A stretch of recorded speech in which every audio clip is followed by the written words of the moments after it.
Superman Earth 1 is a comic that has been almost hated by some critics, despite having huge sales with readers. This book is the first in a series of graphic novels that JMS is doing in a new universe called Earth 1 for DC Comics. I personally don't like most of the comic book work that I've read from JMS, but I didn't hate this. Critics have called the book boring, attacked it for the changes done to Clark Kent's wardrobe, Jimmy Olsen, and to the new villain that JMS introduces as reason why Superman's home planet was destroyed. As for the changes to Clark Kent's wardrobe and Jimmy Olsen, these critics seem to forget that these type of changes are expected when happens when you bring in a new universe.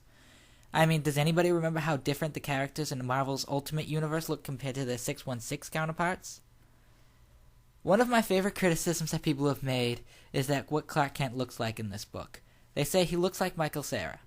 Let me just say right away that this is completely ridiculous. This Clark Kent has better hair.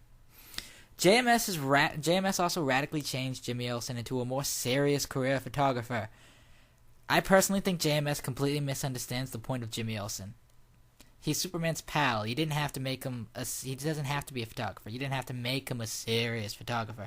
Could have just had him a goofy intern from a high school or college that hangs around the Daily Planet and is nice to Clark and occasionally goes off on a mission or whatever. But again, whatever, JMS, it's your universe. The new villain introduced, I actually agree with some critics, it was unnecessary. It could have just as easily been Brainiac, Mongul, Zod, or any other of Superman's villains that's from a different planet. Why he felt the need to create a new villain, I'm not sure, but whatever. Jeff Johns is supposedly doing the same thing on his Earth 1 Batman book. Let me say off the bat that I've been reading Superman titles since I started buying comics in the late 90s and early 2000s. So I've read two terrible Superman comic books. This isn't terrible. However, it's not great either. Earth 1 definitely drags, it's a little boring, but I did enjoy some of the office banter between Clark and Lois, such as Lois keep on calling him Dent instead of Kent. And while it does have unnecessary things, I mean seriously, why was Jimmy Olsen even in this book if you didn't want to have Jimmy Olsen in there? But those unnecessary things are kind of in keeping with all Superman origin stories. I've read a lot of Superman origin stories since I've been reading Superman, and most of them have unnecessary things in there. Does anybody remember John Byrne's birthing matrix from his Man of Steel miniseries? Or the fact that Mark Waid felt the need to make Clark Kent a vegetarian in Superman Birthright? Even Jeff Johns' very good Superman Secret Origin has unnecessary things into it. It's just the kind of thing you have to expect with Superman origin stories.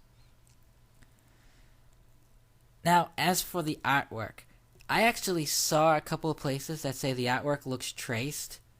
I don't see it. I think the artwork looks beautiful. Shane Davis does a great job. I really like it. He absolutely took his time with it, and I hope Gary Frank can deliver the same caliber of artwork. I give Superman Earth 1 out of 5 stars a 3. It's not great. It's not terrible. It's definitely not terrible. If you want to read a terrible JMS Superman story, I suggest you buy his Superman run. That was terrible.